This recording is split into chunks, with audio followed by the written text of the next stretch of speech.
이제 부처님 말씀과 마음 공부 80쪽이고요. 80쪽 읽어보겠습니다. 마음은 그림을 잘 그리는 능숙한 화가와 같아서 그림을 그리듯이 갖가지 세상 만사를 만들어낸다. 온갖 현상의 발생은 오직 마음의 나타남일 뿐이니 온갖 인과와 세계의 모습이 다 마음으로 말미암아 이루어진다. 화엄경에서 그 일체 유심조를 이제 설명하는 그런 부분인데요. 마음은 그림을 잘 그리는 능숙한 화가와 같아서 그림을 그리듯이 갖가지 세상 만사를 만들어낸다. 일체 모든 것은 이제 마음이 그려낸 그림이다. 그랬어요. 보통 이제 불교에서 마음하면 이제 두 가지로 이렇게 편의상 나누어서 생각해 볼 수 있어요. 그 두 가지가 서로 다른 것은 아니지만, 이걸 이제 뭐 대승기신론에서는 일심 이문 이래서 마음은 하나인데 두 가지로 이렇게 문이 있다, 이렇게 두 가지로 나누어 설명해 볼 수 있다, 이렇게 설명했어요. 뭐 진여문과 뭐 생멸문 이렇게 얘기하기도 하고요. 뭐 중생심과 뭐 진여심 이렇게 얘기할 수도 있을 거예요. 또는 분별심과 무분별심 이렇게도 설명할 수 있어요. 그러니까 우리의 마음인데, 같은 마음인데 분별의 측면으로 쓰는 마음이 있고요, 또 무분별지의 측면으로 어떤 확인할 수 있는 마음이 있다. 이거에 쉽게 말하면 마음은 하나예요. 그 마음이 뭐냐면 물이란 말이에요. 물을 마음이라고 했을 때, 이 바다가 있을 때 바다가 물이잖아요. 바다인 측면이 있고 파도인 측면이 있다. 근데 바다는 하나잖아요. 바다는 하나인데 바다 위에 드러난 파도는 이제 서로 다른 모양을 가지고 있겠죠. 또 인연 따라 다른 모양을 막 그려내겠죠. 그리고 파도는 작은 파도 있고 큰 파도 있고 서로 이렇게 다른 것처럼 이제 보일 수 있죠. 바다도 물이고 파도도 물이에요. 한 마음이란 말이죠. 바다도 마음이고 물도 마음이란 말이죠. 즉 진여심도 마음이고 생멸심도 마음이에요. 그러니까 우리들의 분별심도 마음이고 무분별심도 마음이란 말이죠. 근데 이제 편의상 우리가 경전을 이해할 때는 이것이 분별심을 얘기하는 건지 혹은 무분별심을 얘기하는 건지를 좀 이렇게 구분해서 보면 이제 경전이 조금 더 경전에 대한 이해가 깊어지겠죠. 화엄경에서 말하는 이 일체유심조라는 것은 이제 진여심의 마음을 이제 뜻하는 거죠, 일반적으로는. 그래서 이 세상 모든 것은, 만물은 마음 위에서 드러난다. 마음 위에서 드러난다. 바다 위에 파도가 치듯이 파도가 전부 다 우리들의 물질적인 몸, 마음, 느낌, 의지, 의식, 이게 다 파도고요.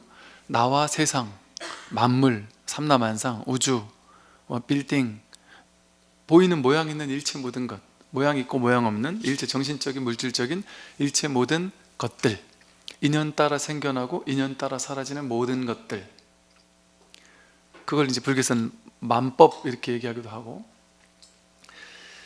이 일체 삼라만상 모든 것들, 그것은 마음 위에서 드러난단 말이죠. 마치 바다 위에서 다양한 파도가 치듯이 마음 위에서 이 세상 모든 것이 건립된다는 거예요. 마음에서 왔다 간다. 이 말은 다르게 말하면, 여러분도 마음이 있잖아요. 저도 마음이 있고 2500년 전에 석가모니 부처님도 마음이 있었을 것이고, 갓난애기도 마음이 있고 고양이 강아지에게도 마음이 있겠죠. 그런데 여러분이 가지고 쓰고 있는 그 마음하고 제가 쓰고 있는 마음하고 2500년 전에 석가모니 부처님이 쓰고 있던 마음하고 다른 마음일까요? 다르지 않은 마음이란 말이죠. 그게 불교에서 말하는 불이법이죠. 불이법, 한마음, 일심 이러잖아요. 집집마다 일심 이렇게 표구해가지고 많이 걸어놨더라고요. 뜨개질, 옛날에 저 어릴 때 보면 어르신들이 뜨개질로 일심하고 옆에 대나무 그림 그려가지고 집집마다 가면 없는 게 없어요. 그게 집집마다 있는 일심이 놀라운 일이에요. 집집마다 어떻게 일심이 붙어 있을 수 있을까요? 어떻게 알고?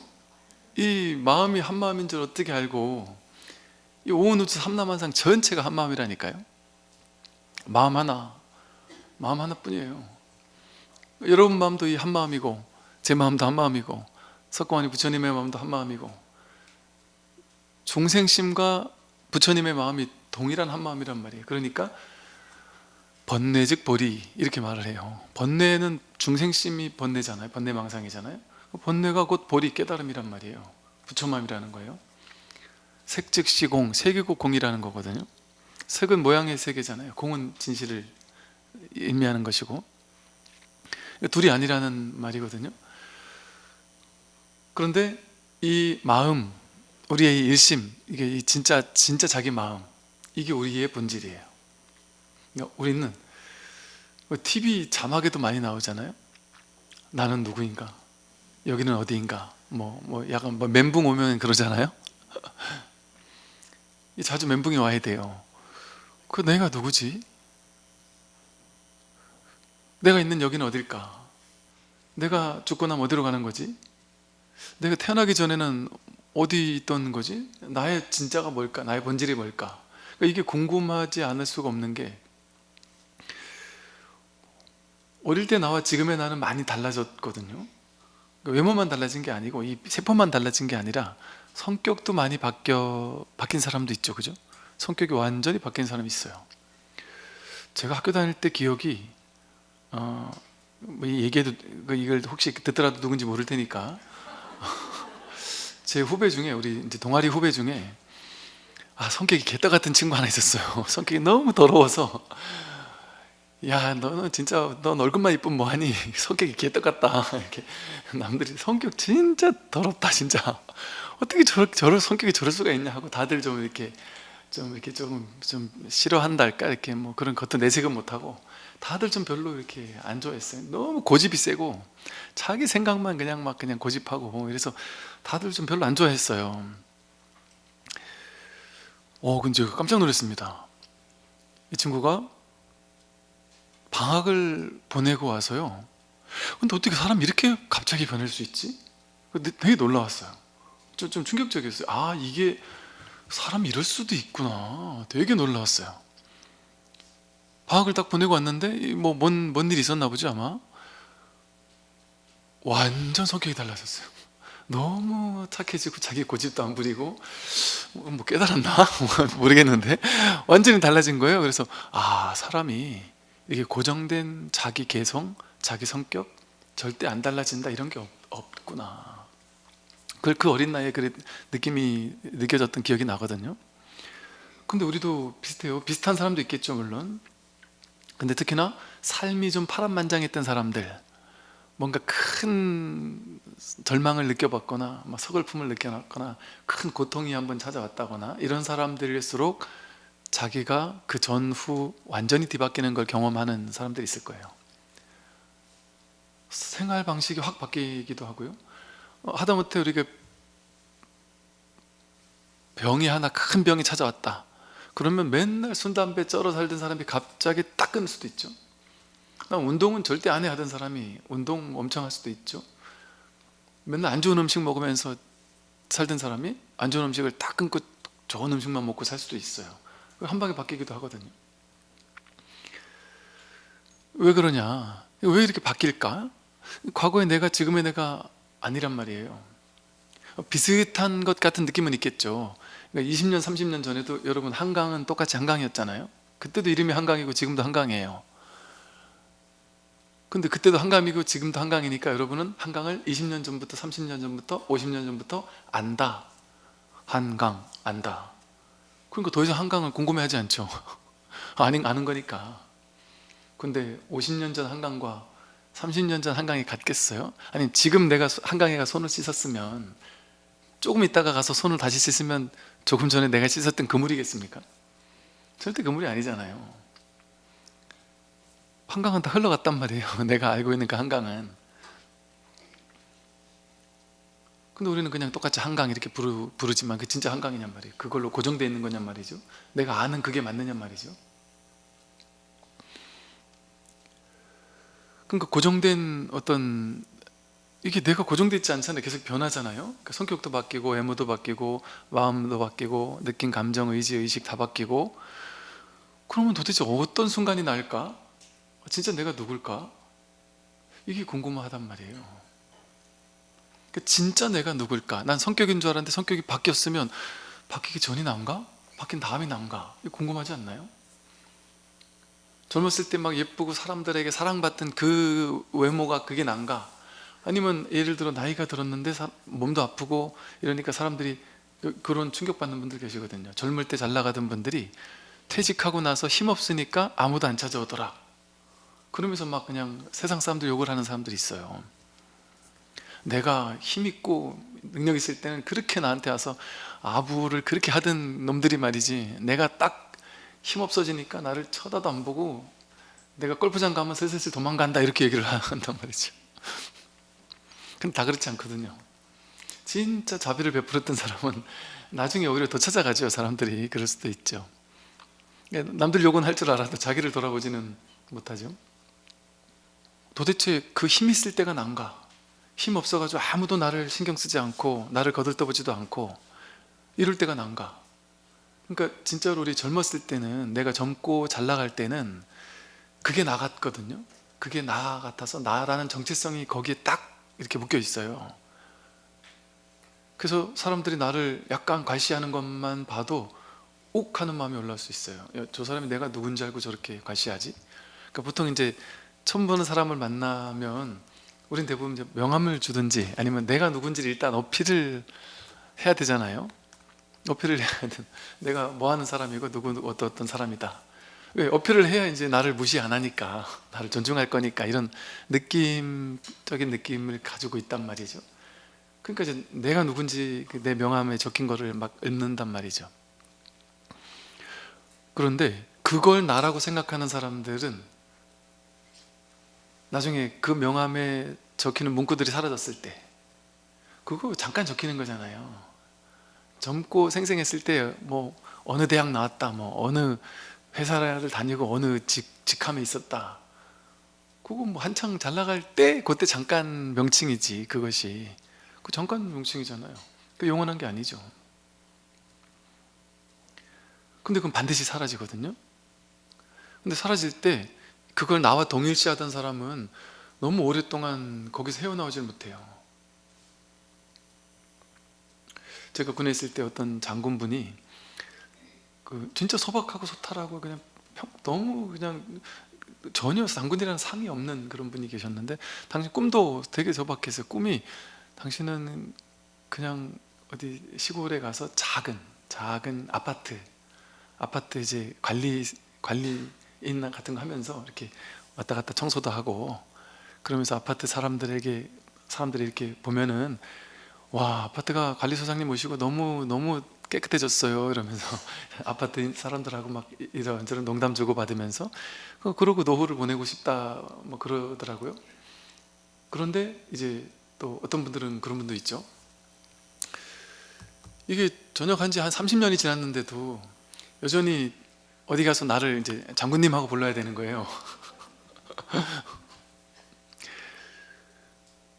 뭐 그것을 뭐 탓한다기보다도 그렇게 어떤 과거에 우리는 그걸 나와 동일시하는 거죠. 한번 그거면 영원히 그거라는 어떤 생각을 하죠. 근데 이게 이제 어떤 실체적 사고방식일 경우에 이럴 수밖에 없거든요. 뭐 이건 제가 이제 뭐 그냥 비교하기 위해 하는 거예요. 뭐 비난하는 건 아니고요. 제가 이제 친한 신부님과 대화를 나누다 보니까 그럴 수 있겠구나. 기독교는 약간 하나님은 절대잖아요. 절대고 이게 선악이 딱 분명하고 이게 나뉘는 어떤 이런 게 명확하다 보니까 인연 따라 사람이 신부님이 됐다가 신부님 아닌 사람도 됐다가 이런 게 아닌 거예요. 한 번 신부님이 되면 신부님이라는 그 어떤 영원성, 절대성, 그게 그 사람에게 이미 딱 주어져 버린 거예요. 그래서 신부님이 이제 뭐 약간 사고를 쳐가지고 나갈 일이 있어도 이제 슥 하면서 조용히 나가더라도 본인은 어쨌든 신부인 거예요. 공식적인 건 잘렸더라도 일단 신부라는 거 어떤 이게 유지가 된다고 그러더라고요. 그래서 이게 이제 문화적인 어떤 차이, 어떤 이게 불교랑은 좀 차이가 있구나. 불교는 그런 게 아니거든요. 여러분이 머리 휙 감고 승복 입으면 스님이에요. 물론 이제 그것도 이제 나름 절차가 있지만 부처님 당시에는 그랬어요. 사실은 지금은 막 온갖 절차가 있잖아요. 행자 교육 받아야 되고 뭐 스님한테 은사 스님한테 뭐 교육 받고 뭐 여기다가 뭐 이렇게 불로 지지고 뭐 해야 되잖아요. 부처님 당시에는 그냥 평범한 사람이 부처님 저 출가하겠습니다. 그럼 부처님이 오라 비구요. 그래 잘 왔다. 근데 이제 스님이다. 그럼 그 스님인 거예요 그냥. 그 간단하게 심플하게 그냥 갑자기 원 스님이 돼버리는 거예요. 그럼 스님 생활 하다가 부처님 경전에 나오는 얘기거든요. 부처님 제가 아무래도 우리 집에 있는 예쁜 마누라가 생각나서 도저히 스님 생활 못하겠습니다. 그래 가라 열심히 살아라. 그럼 이제 그러고 휙 가버리는 거예요. 누구도 원망하지 않아요. 욕하지 않아요. 거기 갔나 보다 이렇게 생각해요. 그런데 우리는 그러고 나서 또 오면 좀 괘씸하잖아요. 엄마가 말이지 지가 갔을 땐 가고 또 지 하시니까 또 왔다 이러잖아요. 그거를 아내가 보고 싶어가지고 왔다 갔다를 7번을 반복한 비구가 있었어요. 왔다 갔다 7번을 했다가 8번째 들어와가지고 아라한이 됐어요. 불교는 이게 무슨 말이겠어요? 그 사람에게 출가자라는 뭐 수행자라는 어떤 고정된 정해진 실체 이런 게 없어요. 실체적인 어떤 그런 요건 이런 게 없어요. 자아가 없으니까. 나라는 실체적 자아 이런 게 없어요. 브라만 부처님이 그거 깨면서 등장한 게 불교거든요. 인도는 브라만, 크샤트리아, 바이샤, 수드라, 불가촉, 천민에서 명확하게 계층이 나뉘거든요. 근데 부처님은 그런 거 없다. 어떻게 사람이 계층이 나뉠 수가 있느냐. 태어난 태생을 가지고 계층이 나뉘거든요. 인도는. 어떻게 그런 게 있을 수 있느냐. 그런 거 없다. 그렇게 말만 해도 지금도 그렇게 말하면 좀 충격적이거든요. 지금도 어쨌든 그걸 깨려고 막 하지만 이게 잘 안 깨진단 말이에요. 지금도. 근데 2500년 전에 그걸 깬다는 거는 상상 불가한 일인 거예요. 되게 부처님이 진짜 배포가 센 분인 거예요. 그 당시 사회에서 이건 충격적인 일인 거예요. 그 인도 사람들의 그 정신세계 속에서 2500년 전에 말도 안 되는 거거든요. 근데 부처님 사촌 동생 왕자들이 왔을 때 왕자 머리 깎아주려고 왕자가 출가하니까 이제 궁에서 머리 깎아주려고 이발사까지 같이 대동해서 보낸 거죠. 근데 그 이발사가 와서 보니까 나도 출가하고 싶은데 보니까 이거 나 같은 천민들도 있단 말이에요. 그 부처님 죄송합니다만 저도 같이 해도 될까요? 이랬더니 당연히 되지. 그래서 우팔리 존자를 오늘 머리 깎여서 스님을 만들고, 절제반에는 이게 나이, 계급, 계층 다 필요 없어요. 먼저 머리 깎은 게 선배거든요. 그러니까 우팔리 존자를 먼저 머리 깎이고 그 다음날 왕자들 머리 깎아버렸어요. 그래서 왕자들한테 우팔리 존자가 너희들의 사형이다. 사형을 잘 모셔라. 그리고 우팔리 존자가 10대 제자가 됐잖아요. 부처님의. 계급, 계층 상관없단 말이죠. 그걸 다 깨뜨린 게 불교예요. 이 말은 사람들에게는 그 어떤 절대성이 없다는 거예요. 고귀한 사람으로 태어난 사람 그런 거 있을 수가 없어요. 그럼 뭐가 그 사람을 고귀하게 만드느냐? 그 경전에 나오는 말이 우리 읽어봤죠. 지난 시간에. 행위가. 아무리 어떤 계층에 있어도 생각하고 말하고 행동하는 게 청정하고 반듯하면 그 사람이 성인이고, 아무리 위대한 계층에 있어도 속이 청정하지 못하면, 신구의 삼업이 청정하지 못하면 그 사람은 속입니다. 그게 불교거든요. 그러니까 상을 깨는 게 불교예요. 근데 이제 어찌어찌 하다 보니까 이게 인도에서의 그 출가 전통, 그걸 그냥, 불교는 기존에 있는 전통 문화를 깨뜨리고 등장하는 종교가 아니라 그걸 다 허용하는 거예요. 그러니까 인도에서는 출가제도 그대로 따랐고, 중국, 한국 와가지고는 산신도 그냥 받아들여주고, 독성도 받아들여주고, 바닷가 가면 용왕각도 있고요. 별 알고 준 게 다 있어요. 오케이. 다 이렇게 깨뜨리지 않는단 말이에요. 그러다 보니까 이제 그 당시 출가의 전통, 그리고 그게 그 당시 상당히 유효했으니까 그런 전통을 받아들인 것 뿐이죠. 근데 불교는 상을 깨는 종교인데 성직자들 가운데 가장 상이 센 종교가 불교예요. 또 목사님 신부님들은 요거 로만 칼라 같은 거 싹 빼면은 그냥 민간인 같거든요. 그 우리 군에 있을 때 군종 장교도 목사 신부 스님들 모이면 이게 군복 있을 땐 똑같지만 이렇게 딱 자기 성직자 옷 입고 있다가든 이렇게, 그분들 요거만 딱 빼면 그냥 양복 같아가지고 그냥 어디 식당 가서도 별 티가 안 나는데, 우리는 뭘 어떻게 할 수가 없는 거예요. 이게 너무 확 티가 나니까. 그 머리까지 깎고 이러니까 이게 상이, 이게 성직자라는 상이 엄청나게 이게 세지 않을 수가 없는 거예요. 왜? 중생세간은, 아니 스님들도 중생 아니에요. 중생세간은 이 보이는 모양, 이거 되게 많이 휘둘리거든요. 되게 많이 끄달리거든요. 이게 참 어찌 보면 아이러니죠. 상을 깨는 종교에서 스님들이 상이 확실히 일반인과 확 달라버리는 불이법이 아닌 것 같은 뭐. 근데 이제 그거는 하나의 문화죠. 문화. 문화로 받아들이면 돼요.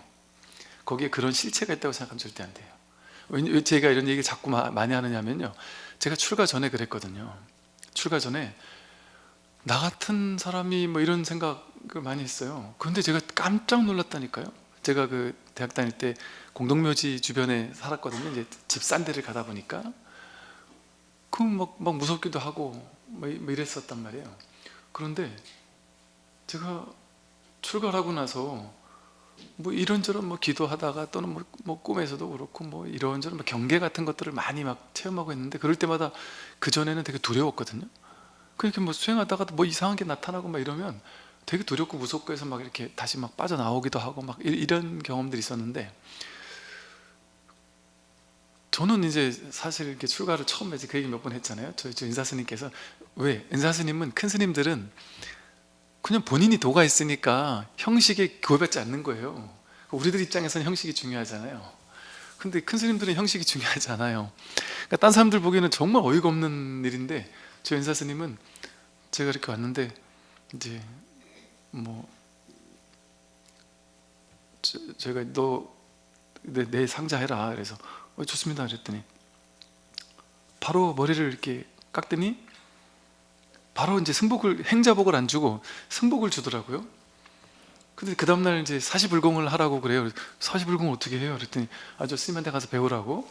그 옆에서 따라서 이렇게 좀 배우고 2, 3일 있었나? 한 2, 3, 며칠 안 있었, 이런 얘기 하면 안 되는데 며칠 안 됐는데, 이 그냥 차라리 기도를 하라면야 뭐 책 보고 어쨌든 따라 읽으면 되는데, 며칠 안 됐는데 누가 이제 돌아가신 분이 신도님 중에 생겼는데 그 장지를 따라가가지고 기도를 해주고 오라는 거예요. 머리가 아프게 장지에 가서 뭘 어떻게 기도를 해줘야 되는지를 모르는데, 그거 배우면 돼. 옆에 스님이 또 하나하나 산에 가서, 산소에 가서 뭐 이걸 하고, 땅을 파가지고 화가 날 때는 이걸 하고 하면서 뭐 하나하나 가르쳐 주는데, 너무 모르겠더라고요. 벌벌 떨리고 20대 중반밖에 안 됐는데, 거기서 그분들이 이제 이럴 때 어떻게 해야 돼 하고 자꾸 묻잖아요. 난 뭘 모르는데 자꾸 모르니까 제가 잠깐만요 그리고 책을 찾아보다가 이 책이 안 나오는데요 이렇게 얘기를 했거든요. 그때 그분이 저한테 했던 말이 지금도 기억이 나요. 그럼 캬거리면서 스님이 지금 너무 책이 안 나온다는 말은 이거 너무 하는 말씀 아니세요?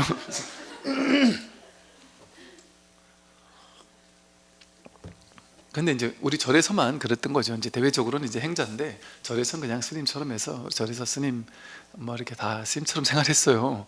근데 그게 왜 가능했겠어요? 다 알아요, 동네방네. 그리고 우리 행자님, 저보다 먼저 왔던 행자님인데 이제 실진 행자님인데 그분도 스님이죠. 근데 그분이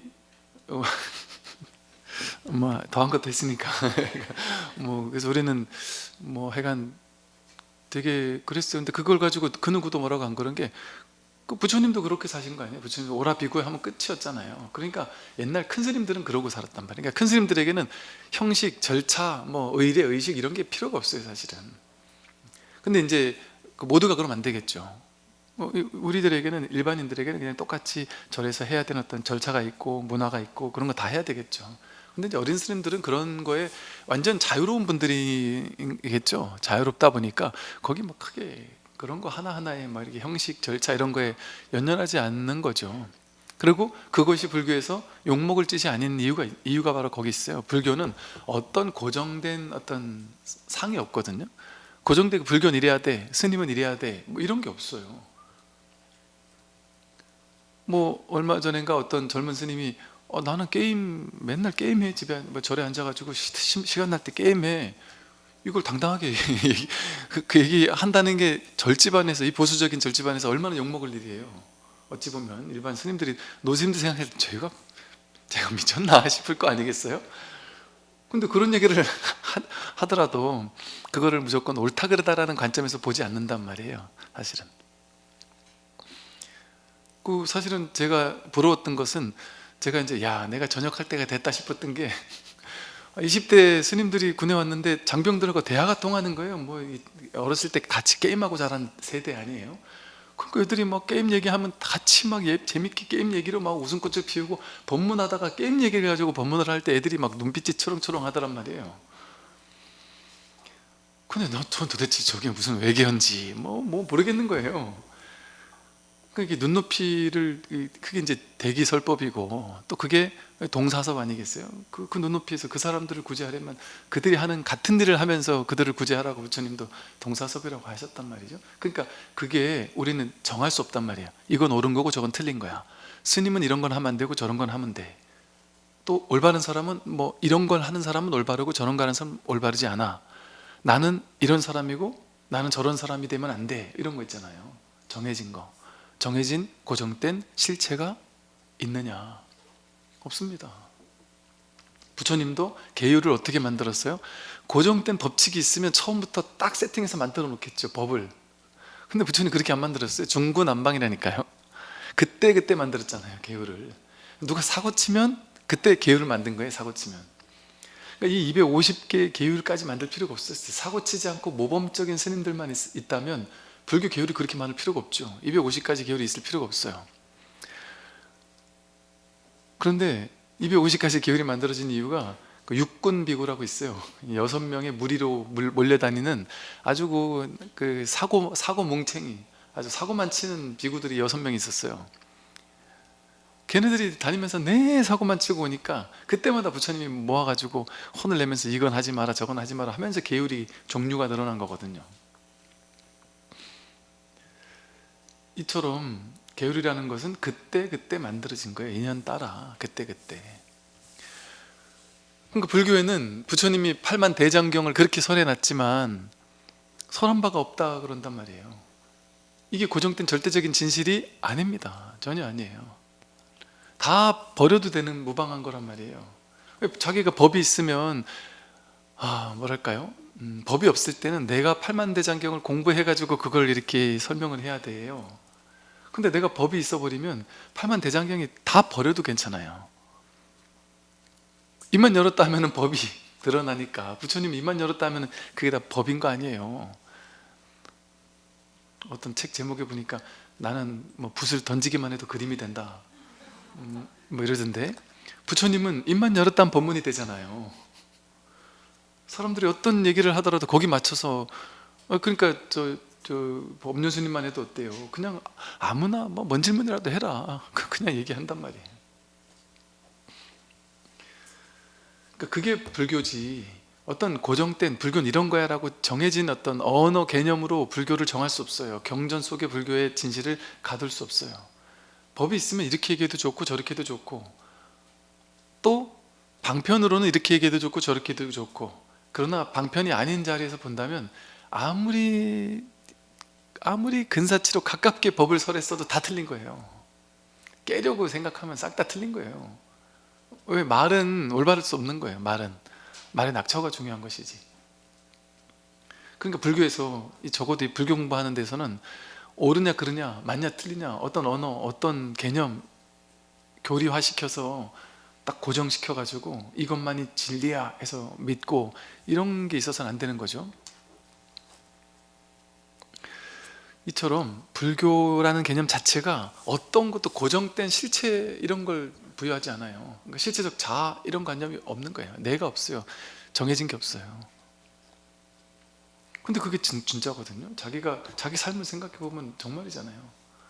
내가 도대체 어느 게 나지? 나는 때로는 못됐기도 하거든요. 나는 때로는 착하기도 하거든요. 나는 때로는 누군가를 막 도와주는, 아까워하지 않고 막 도와주는 자비로운 사람이거든요. 근데 또 어떨 때 보면 되게 욕심 많은 사람이거든요. 뭐가 날까? 이거 궁금하지 않나요? 신기하지 않나요? 그래서 여기 궁금해야 되는 거예요. 왜?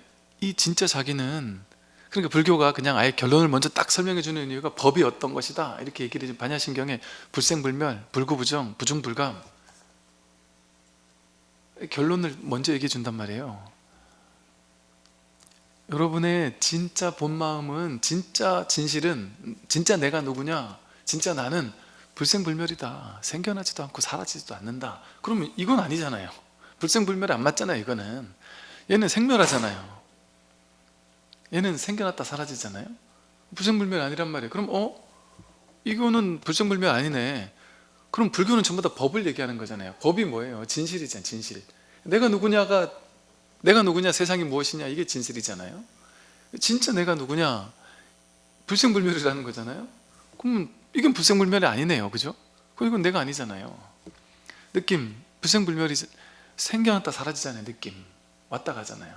생각 왔다 가고, 의지, 의식 다 왔다 가잖아요. 그 불생불멸이 아니니까 이건 다 내가 아니네, 이건 진실이 아니네. 근데 이걸 진실로 알고 살았잖아요. 이걸 나로 알고 살았잖아요. 이거 진실 아닌 게 맞네, 진짜네. 불구부정, 이게 깨끗합니까? 목욕하고 나면 깨끗하지만, 깨끗한 것 같지만 목욕 며칠만 안 하면 냄새나죠. 누구나. 아무리 깨끗한 사람도 그런, 부처님이 그런 얘기를 하셨어요. 천하의 그 미인이, 너무 미인이라고 막 그냥 왕자들, 막 장자들, 이런 사람들이 막 서로 고백을 하고 막 이랬던 미인이 있었어요. 근데 그 아버지 어머니는 이 왕자, 장자, 막 돈 많은 사람들, 이 사람들이 며느리감으로 데려가겠다고 막 와가지고 막 그냥 그 여인을 우리 아들 에게 주십시오 하고 막 찾아왔는데, 그 엄마 아빠는 눈에 차질 않는 거예요. 돈 아무리 많아봐야 이게 눈에 차질 않는 거예요. 내 딸이 얼마나 내가 이렇게 이쁘고 귀한 딸인데 그렇게 돈 많다고 내가 주고 그러지 않는다. 어떤 사람에게 줄까? 너무 귀하고 또 귀하다고 전국 나라 전체 소문이 나 있으니까 이거 아무한테나 주기가 싫은 거예요. 그러니까 그 아버지 어머니는 그래도 약간 정신이 있는 분이시라, 누구에게 줘야 되지? 그래서 모든 것이 거룩한 사람한테 줘야 되겠다. 그걸 딱 보니, 아무리 찾아보니까 이거 왕자고 뭐 장자고 다 마음에 안 드는 거예요. 근데 딱 보니까 부처님이 너무 마음에 드는 거예요. 그래가지고 이 어머니 아버지가 쫓아가서 부처님한테 얘기를 해요. 부처님한테 딸을 데리고 가가지고, 부처님, 네가 아무리 천하의 부처라도 이렇게 예쁜 사람 앞에서는 넘어가지 않겠나 싶어서, 부처님, 제 딸입니다. 보셨죠? 제 딸을 부처님에게 시집 보내겠습니다. 뭐 이런 식으로 얘기를 했단 말이에요. 그때 부처님이 그 딸, 어찌 보면은 그 딸에게 내가 이 상, 내가 잘났다, 예쁘다라는 그 상을 아마 깨뜨려 주려고 그런 방편을 쓰셨겠죠. 그게 어떤 의미인지는 모르겠어요. 왜냐하면 나중에 그게 부처님에게 좀 그 사람이 앙심을 품는 계기가 됐으니까. 근데 그때 그 여인 앞에서 뭐라 했냐면, 내가 여인이 아무리 이쁜들 똥주머니에 불과하고 오물들이 이렇게 그냥 거죽으로 이렇게 둘러싸인 거에 불과하다. 사람의 피부라는 것은 피부 안에 들여다보면 다 지저분하고 오물 같은 것들이다. 수술하려고 배 찢어보면 거기 아름다움이 있습니까? 그냥 또 오물이 이렇게 겉에 이렇게 포장 잘 해놓은 거잖아요. 포장지 잘 씌워놓은 거에 불과하다, 이런 얘기를 했단 말이에요. 얼마나 충격을 받았겠어요. 얘가 미쳤나 싶은 생각을 하지 않았겠어요, 그 여자 입장에서. 그래서 나중에 이 사람이 왕자의 아내가 됐단 말이에요, 나중에 결국에는. 그래가지고 막 부처님을 모함하고 욕하고 막 엄청나게 막 욕을 하고 막 그랬어요. 그러면서 엄청난 사건들이 있었어요. 그러니까 법구경 이야기할 때 그 얘기를 쭉 해줬는데, 이 여자가 앙심을 품으면 이렇게 아주 부처님도 뭐고 소용이 없구나. 아주 엄청난 그런 앙심을 품었던 그런 계기가 있어요. 근데 부처님이 그렇게 말씀하신 것처럼 이 몸이라는 게 정말 그렇죠. 이렇게 오물, 그냥 인연따라 이렇게 만들어진 것 뿐이죠. 이게 얼마나 오래 가겠어요. 아무리 아름다운들, 아무리 젊고 탱탱한들, 그게 나이 들면 뭐 똑같아지지 않겠어요? 그리고 나이 들면 새까맸던 머리가 이렇게 허해지지 않겠어요? 그 어떤 분은 머리가, 하얀 머리가 몇 개 난 걸 가지고 어느 날인가 어떤 보살님 막 기분이 침울해지시는 거예요. 우울해 보이시는 거예요. 그래서 무슨 뭔 일 있으세요? 그랬더니 모르겠어요. 저도 이게 뭐 갱년기가 오는 건지 뭐 이런 얘기를 하셔요. 그래서 갱년기가 뭐 지난달까지만 해도 뭐 전혀 멀쩡하시던 분이 뭔 갑자기 갱년기가 와요? 그랬더니 하는 말이 이런 거예요. 제가 내 또래들 아줌마에 비해서 저는 딱 하나 내가 뭐 내세울 게 아무것도 없는데, 나는 이 새까만 머리 흰머리 하나도 없는 새까만 머리가 나는 나도 모르는 자부심이 있었나 봐요. 그게 되게 뿌듯했대요. 근데 딸 아줌마들 보면 다 흰머리가 많은데 나는 새까매서 흰머리 하나 없더라는 거죠. 그래서 야, 내가 이거는 내가 딸 아줌마들보다 내가 그게 뭐가 잘났는지 모르겠지만 하여간 그렇게 느꼈나 봐요. 그랬는데 어느 날 보니까 흰머리가 한 두어 개 생기더라는 거예요. 그래서 처음에 의심을 했대. 설마. 그러고서 이제 재빨리 감추느라고 막 그냥 기를 써가지고 그거를 두 개를 뽑아냈다는 거죠. 근데 그러고 났는데 또 생기더라는 거예요. 근데 누가 옆에서 야, 그거 자꾸 뽑으면 오히려 두 개 세 개 더 나아. 그 말을 듣고는 뽑지도 못하겠고 안 뽑지도 못하겠고 갑자기 급 우울해지기 시작하면서 갑자기 갱년기가 오기 시작하면서 내가 늙었구나. 그러니까 보세요. 사람이 아무것도 아닌 거 하나가 내가 의미부여하는 거잖아요. 머리가 하얘지면 나는 이제 늙는 건가? 내 젊음은 가는 건가? 이럴 수도 있단 말이에요. 자기가 가치를 어디에다 뒀느냐에 따라서. 저는 뭐 10대 때부터 머리가 하였기 때문에 하얀 머리에 전혀 뭐 그런 게 없어요. 저는 한 3분의 1은 하였거든요. 지금도 머리를 기르면 사람들이 한 60대로 봅니다. 50대. 제가 50대로 본다는 얘기를 했는데 이제 최근에는 60대로 바꿨습니다. 60대 분들이 또래로 보시더라고요. 그러니까 이 흰머리가 길면 이게 나이가 탁 들어 보인단 말이죠. 근데 이게 스님 생활하기는 너무 좋아요. 제가 20대 때 컴플렉스가 20대부터 제가는 군법당에 있었으니까 신도님들하고 이렇게 관계를 맺고 상담을 하고 살았는데, 제가 그 느낌인지 몰라도 제가 20대 때 절에서 있을 때는 신도님들이 저한테 깊은 상담을 안 하는 거예요. 저 엄마가 젊은 애가 지가 알아봐야 뭘 알겠네, 약간 이런 뉘앙스, 뭐 이런 느낌. 그래서 나를 좀 이렇게 너무 어리게 보는, 이렇게 그냥 스님으로는 존중하지만 뭐 젊은 사람이 뭘 알겠네, 약간 이런 느낌을 받았는데, 머리를 약간 그래서 살짝 이제 기르게 한 1cm, 2cm 막 이렇게 기르고 있으면 약간 좀 높게 보더란 말이죠. 그러니까 나이 들어 보이는 게 좋단 말이죠. 저는 이제 또 제 동생은, 저는 제 동생을 보면서 제 동생은 저보다 훨씬, 저는 3분의 1이 백발인데 제 동생은 한 3분의 2가 백발이에요. 그 제 동생은 저만 보면 항상 하는 말이, 제 머리를 보면서 와, 형은 진짜 같은 집에서 태어났는데 머리가 이렇게 새까만 수가 있냐고. 머리가 새까마다고. 기가 잘 어울리시죠? 남들이 듣기에는. 근데 그러고 자라니까 저는 뭐 흰머리에 대한 스트레스가 없었단 말이죠. 말하자면 그렇다는 거예요. 근데 이런 것처럼 이거 아무것도 아닌 거, 작은 거 하나가 자기를 울고 웃게 만들잖아요. 남들이 지나가면서 하는 말 한마디, 아이고 엄마도 늙었구나, 이런 말을 하거나, 어떤 약간 눈치 없는 엄마들 보면 그런 얘기 하잖아요.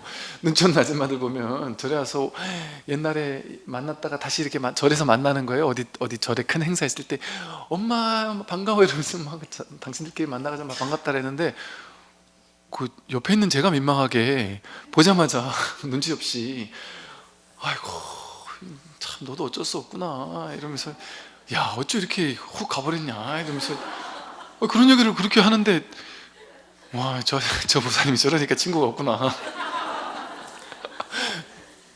그런데 이분은 어쨌든 그냥 웃자고 한 소리일 거 아니겠어요. 뭐 오랜만에 반갑다는 소리일 거 아니겠어요. 이게 센스가 없는 거지, 그냥 그게 반갑다는 얘기를 그렇게 한 거겠죠. 근데 그걸 듣는 사람 입장에서는 그게 지금 농담으로 들리겠습니까? 그거 그냥 농담으로 듣는 사람도 있겠죠. 모르겠어요. 없나요? 있죠. 있다고 그러잖아요. 근데 없다고 그러는 사람도 있잖아요. 그게 있는 사람도 있다니까요. 그걸 진짜 농담으로 듣는 사람도 있다니까요. 근데 그걸 농담으로 죽어도 못 듣는 사람도 많죠. 죽어도 그렇게 안 들리는 사람도 많죠. 그게 뭐겠어요? 자기가 그 말 한마디에, 그 말이 뭐예요? 말은 왔다 가는 거잖아요. 그냥 말 한마디에 내가 휘둘리기를 자청하는 거예요. 자기가 스스로. 사람이 사실은 이제, 사람 누구나 그렇지 않나요? 여러분이 막 그냥 내가 나이 들게 꾸밀려면은 엄청 나이 들려 보일 수도 있어요. 사람이 어떨 때는 또 젊어 보이려면 엄청 젊어 보일 수도 있어요. 근데 그걸 말을 누구한테 그런 얘기 한마디 들은 것이 나를 얼마나 막 휘둘리게 만들어요. 근데 그게 얼마나 어이가 없어요. 우리는 그렇게 인연 따라 오고 가는 거에 휘둘린단 말이에요. 인연 따라 오고 가는 거예요. 그게 뭐라고? 아무것도 아닌데. 그게 자기가 부여한 가치예요. 나는 젊어 보여야 돼 이렇게 생각하는 사람은 조금만 늙어 보이면 스트레스를 받는단 말이죠. 본래는 어떨까요? 본래는 정말 나이가 없고 나는 누구라는 게 없어요. 나는 누구라는 거는 전부 다 분별심이에요. 분별이에요. 인연 가합된 거짓된 자기예요. 나는 누구야 라는 거. 여러분 여자 아니에요?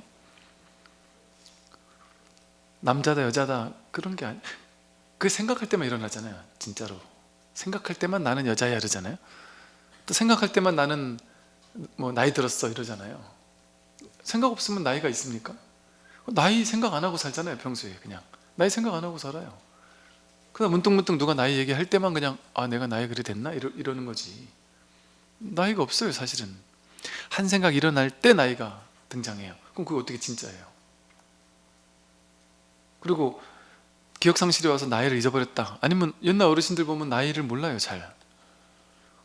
그래서 저희 아버님만 해도 그러시거든요. 당신 나이를 당신이 잘 모르세요. 그래서 아버님 친구분들을 보면요, 옛날 제가 어릴 때 아버님 친구분들을 보면 이 친구 만나도 친구고 저 친구 만나도 친구고 저 친구 만나도 친구고 다 친구여서 분쟁을 삼더라고요. 아버님 때문에 한 10살 위아래가 다 친구예요. 이 사람한테는 나 50이야 이랬다가 저 사람한테는 나 60이야 이랬다가 막 왔다 갔다 하세요. 나중에 와서 야 너 안 되겠다, 나 정체를 밝혀라.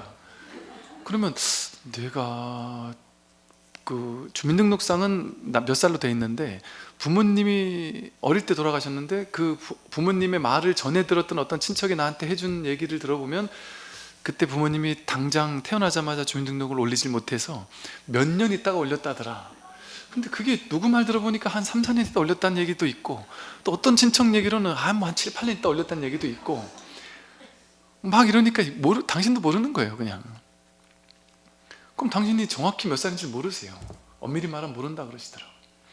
근데 그 어느 정도를 모르시는데, 그러니까 대략 10년 왔다 갔다가 인 건 분명해. 10년 왔다 갔다 한 건 분명한데 그 구체적인 연도는 모르겠다고 그러신 분들 계시거든요. 그 사람 나이가 몇 살일까요? 우리 보너스로 올해 나이가 젊어졌잖아요. 올해 뭐 어디 인터뷰를 하자고 인터뷰를 하는데 제가 분명히 작년인가 그 작년에 제 나이를 이렇게 인터뷰에 그 나이를 썼거든요. 그때 인터뷰할 때. 근데 올해 인터뷰를 하는데 또 그 나이 쓴 거예요. 거의 욕먹게 생겼는데 보니까 이게 저는 그냥 몇 년생이냐고 하도 물었으셔서 얘기를 했더니 그 나이를 적으셨더라고요. 그 보니까 야 내가 이렇게 젊었구나. 그래서 나가 없어요. 내가 나라고 생각하는 그 모양, 그는 자기 분별이에요. 근데 이게 정말이에요. 자기가 나이 없는, 그러니까 내가 나라고 할 게 있다, 나를 뭐라고 여기는지를 쭉 써보란 말이에요. 나이, 뭐 외모, 뭐 재산, 뭐 학력, 배경, 뭐 나의 부모님, 내가 태어난 곳, 이런 걸 쭉 적을 수 있잖아요. 그게 나냔 말이에요. 그 다 왔다 가는 거잖아요. 다 인연 따라 왔다 인연 따라 가는 거거든요. 그런데 그 모든 어떤 그 나라고 여겼던 모든 것들, 모든 정체성들, 그것들은 인연 따라 왔다 가니까 진짜가 아닌데, 내가 갓난 아기일 때도 나고 10대일 때도 나고 20대일 때도 나고 지금도 나고, 생각이 있어서 내가 나이가 이렇게 많았어 할 때도 나고, 생각이 난 그래도 젊어 보이네 할 때도 나고, 그 변치 않는 자기가 없다고는 할 수 없잖아요. 변하지 않는 자기가 없다고는 할 수 없어요. 분명히 있긴 있잖아요, 그죠? 그런데 그게 몸은 아니었단 말이죠. 뇌에 있거나 이런 것도 아니었단 말이죠. 몸, 뇌 이거 전부 다 싹 왔다 가잖아요. 전부 다 변하잖아요. 그러니까 몸 안에 있는 줄 알았는데, 그 내가 몸 안에 있는 줄 알았는데 안팎이 없더란 말이에요. 중도 안팎이 돌이 아니라 그런단 말이에요, 불교에서는. 내가 몸 안에만 있는 게 내가 아니에요. 피부를 중심으로 아는 나고 바깥은 내가 아니야 이렇게 얘기할 수 없어요. 생각할 때 눈 뜨고 있는데도 버젓이 뜨고 있는데도 생각이 떠오르잖아요. 그럼 생각이 어디서 떠올라요 물어보면은요, 한 3분의 1쯤은 처음에는 누구나 뇌에서 떠올라 이러거든요. 그러다가 그렇게 배운 거 얘기하지 말고, 배운 거 말고 그냥 자기 경험을 가지고 어디서 떠오른 것 같아요? 이렇게 물어보면 한 3분의 1쯤은 이쪽 어딘가인 것 같은데요, 이렇게, 안쪽 어디 같은데 이렇게 얘기하는 사람도 있고요. 의외로 한 3분의 2 정도, 한 반 이상은요, 여기 어딘 것 같은데 이렇게 얘기를 해요. 내 바깥 이 주변 어딘 것 같다는 식으로 얘기를 해요. 그게 사실 자기 경험이거든요. 소리를 들을 때 여러분 귀 안에서, 귓구멍 안에서 들어요? 아니면 저 바깥에 100m 바깥에서 나는 꿍 하는 소리가 저기서 들려요? 여기서 들려요? 귀 안에서 들려요? 저기서 들려요? 귀 안에서 들린다고 하려니 저쪽 꿍소리 저쪽 꿍소리 다 들리잖아요. 그럼 그 소리가 저기 있을까요? 여기 있을까요? 우리는 저기 있거나 여기 있거나 어떻게 하나를 정하려고 한단 말이에요. 근데 실제 자기 경험으로 들어가면 분별심을 내려놓고 내 귀가 저 소리를 듣는 거고, 저 소리가 꿍 울리면 소리 파장이 이렇게 진동을 해가지고 허공을 이렇게 진동해 와서 이 귀전에 달팽이관을 때려가지고 어디 가서 있다고 하고, 이렇게 배운 생각 말고 진짜 자기 경험, 진짜 자기 경험을 들어보면 소리가 날 때 이게 어디 있다 이런 거보다 그냥 이 난단한 이 경험, 이 알아차림이 분명하지, 이 알아차림이 분명할 뿐이지 이게 어디 있는지 사실 알 수가 없어요. 대충 이런 어떤 느낌은 있지만, 그래서 가만히 보면은 오히려 이런 느낌이 있지 않냔 말이에요. 소리가 여기서도 나고 저기서도 나고 하는 것이 그냥 여기서 나도 알고 저서 나도 알고, 저 하늘에서 천둥소리 번쩍해도 안단 말이에요. 이 허공 전체가 나니까 허공 전체가 이거를 알고 있단 말이에요. 이걸 듣고 있단 말이에요. 말하자면 이렇게 얘기하는 건 참 별 의미가 없지만, 그래서 그럴 수 있는 가능성에 우리가 마음을 열어보자는 거죠. 진짜 자기 경험, 우리는 지금까지는 생각을 믿고 살았지만, 배운 것을 믿고 살았지만, 그 배운 거 말고 진짜 자기 경험, 진짜 자기 경험을 통해서 진짜를 보는, 진짜를 볼 때는 머리를 가지고 보면 안 되는 거예요.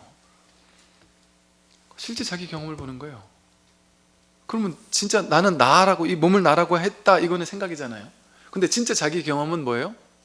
눈을 감고 이렇게 가만히 있으면 나라는 것을, 내가 거울에서 많이 보던 익숙하던 그 외모, 그거를 이미지로 그려놓고 그걸 나라고 이렇게 생각하잖아요. 근데 그건 생각이죠. 근데 단순히 눈만 감고 가만히 앉아 있어서 내가 누구지 하고 이렇게 바라보면 그 모양이 보입니까? 직접 자기 경험으로 보면, 거울 없이 직접 자기 경험으로 자기를 이렇게 바라보면 그 모양 안 보이죠. 남자거나 여자의 모양 안 보이죠. 거울에 비치던 그 모양 안 보이죠. 실제 경험되는 건 뭐가 경험돼요? 얼굴이라고 내가 이름 붙인 어디를 이렇게 경험하면, 얼굴이란 건 모르겠는데 그냥 여기 어딘가에서 뭔가 이렇게 따끔거리고 뭐가 이렇게 들락날락하고 어떤 열기도 느껴지는 어떤 이런 뭔가가 알아차려질 뿐이죠.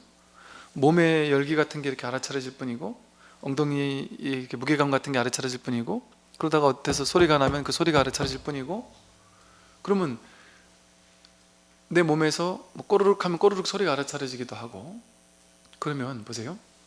내 몸에서 꼬르륵이 알아차려졌어요. 근데 요 바로 앞에 이렇게 앉아 있는데 요 위에 강아지나 고양이가 내 위에 앉아 있었다. 그럼 강아지나 고양이 뱃속에서 꼬르륵을 많이 했다. 그러면 눈을 감고 가만히 그냥 관하고 있을 때 그 소리가 안에서 난 소리와 밖에서 난 소리가 내가 아니다 밖이다, 이건 얘에게서 난 소리야 나에게서 난 소리, 이렇게 분별하니까 그렇지만, 사실은 그 분별이 이전에 먼저 확인되는 건 뭐냐면 꼬르륵, 이게 먼저 확인되잖아요. 그러고 나서 이제 내 뱃속에서 난 걸 거야, 이건 얘 뱃속에서 난 걸 거야, 그 다음에 산생각 일으켰을 때 그게 분별되거든요. 근데 첫 번째 자리에서 그냥 꼬르륵이 확인된단 말이에요. 그럼 그 꼬르륵, 거기에 자기가 있단 말이에요. 거기에 그 꼬르륵 이걸 통해서 내가 이렇게 이걸 아는 놈이 있네, 이걸 듣고 있는 놈이 있네. 그 꼬르륵에서 자기가 확인되는 거예요. 그러니까 여기서 자기가 확인되는 거죠. 내 몸 안에서만 내가 확인되는 게 아니란 말이에요. 뜰 앞에 잣나무에서 자기가 확인된단 말이에요. 그럼 어떻게 이게 안 밖에 있습니까? 보는 것도 보는 알아차림이 먼저죠. 듣는 것도 듣는 알아차림이 먼저죠. 듣고 난 다음에 분별하는 게 있잖아요. 냄새 맡고 냄새 맡아서 좋다 나쁘다 그거는 한 생각 일으켰을 때 좋고 나쁘고가 펼쳐지지, 그냥 뭔가 어떤 냄새가 느껴진다는 그게 먼저 알아차려지거든요. 맛보고 감촉 느끼고 생각하는 그 모든 것이. 그래서 어떤 느낌이 일어날 때, 어떤 생각이 일어날 때 그 일어난다는 자체가 그 근원에서 탁 자기 경험으로 비춰보면 한 생각이 일어날 때 여기서 꼬르륵이 알아차려졌던 것처럼, 몸의 느낌이 알아차려졌던 것처럼 여기 어딘가에서 한 생각이 이렇게 일어나고 있다는 게 이렇게 알아차려져요. 그래서 진실은 뭐냐면요, 생각의 내용물을 쫓아가서 이랬다 저랬다 하고 그게 진짜라고 생각하면서 거기 끌려다니는 건 중생이 하는 일인데요, 한 생각이 일어날 때 그 내용물이 뭔지 중요하지 않고 한 생각이 일어날 때 그 생각이 일어났다는 걸 알아차리는 걸 통해서 이거를 딱 회광반지에 돌이켜보면 이게 드러나는 여기가 있네, 이 자리가 있네. 한 생각 일어나는 이놈이 여기서 한 생각 일어나는 거잖아요. 내용물을 쫓아가지 말고 이걸 통해 이걸 알아차리는 놈이 여기 있잖아요. 한 생각을 알아차리는, 한 생각 일어난 그 생각을 따라가지 말고 한 생각이 일어난 자리가 있잖아요. 이걸 알아차리는 이 자리가 있잖아요. 그게 자기 아니에요, 그게? 근데 우리는 내용물만 쫓아다니니까 온갖 분별망상을 가지고 한 생각 일어나면 그게 진짜라고 생각해서 막 괴롭고, 한 생각 좋은 생각 일어나면 그게 또 좋다고 해서 막 신나고 이러면서 내 가상현실을 머릿속에서 그리고 있는데, 또 요즘 사람들 같은 경우는 머릿속에 있는 분별망상도 우리가 사실은 감당이 안 되는 분별망상인데 그것도 모자라서 분별망상을 더욱 효과적으로 해주는 어마어마한 그 분별망상, 내 망상만이 아니라 온 세상에 있는 모든 분별망상을 다 끌어와 가지고 내가 내 거인 것처럼 분별망상을 해주는 효과적인 분별망상 기계를 하나씩 다 들고 다닌단 말이에요. 스마트폰을 보면 온 세상의 모든 정보가 여기 다 드러나 가지고 내가 굳이 신경 쓰지 않아도 되는 것까지 우리는 신경을 쓰게 되고, 남들이 1년에 한 번, 2달에 한 번 진짜 멋있는 곳에 가서 맛있는 곳에 가서 큰맘 먹고, 정말 큰맘 먹고 풍경 좋은 데 가서 비싼 외식을 하는 건데, 그 사람은 2달, 3달에 한 번 올리지만, SNS 올리지만 내 친구들이 수백 명이면 그 수백 명이 전부 다 올라가는 걸 맨날 쳐다보면서 그들과 나를 비교하면서 야, 얘네는 다 이러고 사는데, 야, 하다못해 쟤까지 이러고 사네, 나만 이러고 사는구나 하면서 뭐 해요? 따라합니다. 왜? 나만 지금 내 인생만 피폐해진 것 같아, 남들은 다 이렇게 즐기고 사는데 나만 이러고 사는구나 하고 이제 집에 가서 남편 바가지를 끓는단 말이에요. 당신 말이지, 우리는 남들 집은 보니까 이렇게 놀고 가고 저렇게 놀고 가고 막 여행도 가고 한다는데 우리 집은 이럴 수도 있다는 거죠. 뭐 다 그런다는 게 아니라, 그러면서 이게 비교 분별을 계속하게 만드는 이게 비교 분별의 기계에 하루 종일 눈을 떼지 않는단 말이에요. 길을 걸을 때도 얘와 함께 걷고 모든 걸 할 때 얘와 함께 있으니까 이거는 보기만 하면 무조건 분별망상에 스트레스를 받는 기계예요, 얘가 사실은. 그래서 종종 그러니까 요즘 현대인들은 명상을 따로 할 필요 없이 그냥 이것만 잠깐 내려놓은 다음에 뭘 하느냐, 이거 내려놓으면 할 게 없잖아요. 할 게 없는 순간을 만들어야 돼요. 요거 딱 내려놓으면 할 게 없어서 뭐하지 하고 재빨리 다른 걸 찾거든요. 이 스마트폰을 내려놓자마자 잠시를 못 버텨가지고 재빨리 리모컨을 찾거든요. 신문을 찾든지 아니면 생각을 찾든지 이 갭이 너무 짧지 않나요? 내려놓자마자 자동 반사적으로 스마트폰에 계속 생각이 끌려 있다가 이걸 내려놓자마자 곧장 뭐하지? 뭐라도 해야 된단 말이에요. 그냥 있는 시간이 없어요. 뭐라도 하는 시간은 분별하는 시간이거든요, 주로. 그건 단순히 그냥 가만히 있는 시간이 없어요. 그래서 제가 이제 2분 명상 이렇게 얘기하는 것이, 1시간씩 명상 오래 하는 것 그것도 좋지만 그보다 더 좋은 것은 제가 봤을 때는 1분 명상, 2분 명상을 자주 하는 거예요. 이제 이걸 신호로 하는 거예요. 옛날에 틱나탄 스님께서 그 종을 치잖아요. 자두 마을에서는 이렇게 종을 아무 때나 종을 한번 딱 치면 모든 사람이 자기 일과 하다 말고 잠시 멈춰서 자기를 이렇게 관한단 말이에요. 지금 이렇게 있는 내가 지금 여기서 눈 깊고 혐오한 뜻에서 이렇게 알아차려지는 그 눈 깊고 혐오한 뜻을 쫓아가는 게 아니라 거기서 알아차려지는 이 알아차림 자체, 여기로 돌아와서 잠시 그것과 함께 머무르는 거예요. 그게 진짜 자기와 함께 머무르는 시간이거든요. 근데 이제 그것을 제가 옛날에 저희 절에는 꽁이 맨날 꽁꽁 해가지고 꽁 하면 이제 이것을 틱나탄 스님의 종소리로 여기자 하고 제가 나름대로 이렇게 주술 같은 꽁 하면은 잠시 멈추는 이런 시간을 가졌던 적이 있었거든요. 우리들에게는 제일 좋은 종소리, 꽁소리가 뭐냐면 스마트폰을 열었다가 열을 때, 스마트폰을 접을 때. 아마 하루 종일 명상할 거예요. 스마트폰을 열 때 이제 딱 의식적으로 열기 전에 10초만이라, 딱 10초. 성격 급한 사람은 이거 10초 못 견디지만, 그러니까 열 때 한 5초라도 잠깐 마음을 바라보고 열고, 스마트폰을 딱 접고 나서 바로 잠시 아무것도 생각하지 않고 아무것도 어떤 의식을 보내지 않고 그냥 여기서 알아차려지는 것과 모든 어떤 게 알아차려지든, 보이는 게 알아차려지든, 들리는 게 알아차려지든, 생각이 알아차려지든, 몸이 알아차려지든, 신수신법 어디도 좋으니 알아차려진 모든 것에 마음을 활짝 열고, 지금 여기서 알아차려지는 모든 것에 마음을 열고 잠시 그것과 함께 있어 준단 말이에요. 그게 깨어있음이거든요. 그렇게 자주자주 그냥 텅 빈 시간, 텅 빈 순간, 그냥 오로지 텅 비어서 아무것도 없지만 이 깨어서 알아차리는 요 자리를, 요 자리에 잠깐 머무는 시간들을 잠깐 1분도 길거든요. 1분 동안 여기에 가만히 못 있어요, 우리가. 근데 그게 이제 하다 보면 20초, 30초, 1분, 2분, 3분 이렇게 늘어날 수 있겠죠. 억지스럽게 할 필요 없잖아요. 1, 2분이니까 가볍잖아요. 그러니까 뭘 하더라도 삶 속에서 잠깐 이렇게 한번 이렇게 지금 이 자리에 한번 있어보는 그 근원적인 진정한 자기와 한번 마주할 수 있는 그런 시간들을 가지는 거예요. 그래서 이 불교에서는 항상 이렇게 우리 본 마음, 항상 마음을 얘기하는 거예요. 마음을 가리켜 보이는 거예요. 이걸 직지라 그래요. 곧바로 가리켜 보인다. 자기 마음을, 자기 진실을. 이게 우주의 진실이고, 이게 진리를 찾는 것이고, 이 공적영지한 이 본마음, 여기에 늘 관심을 기울이고 살 수 있도록 다양하게 이끄는 거예요. 불교의 모든 방편들은. 그러니까 다 이거 하나예요. 이 하나의 공부예요, 전부 다.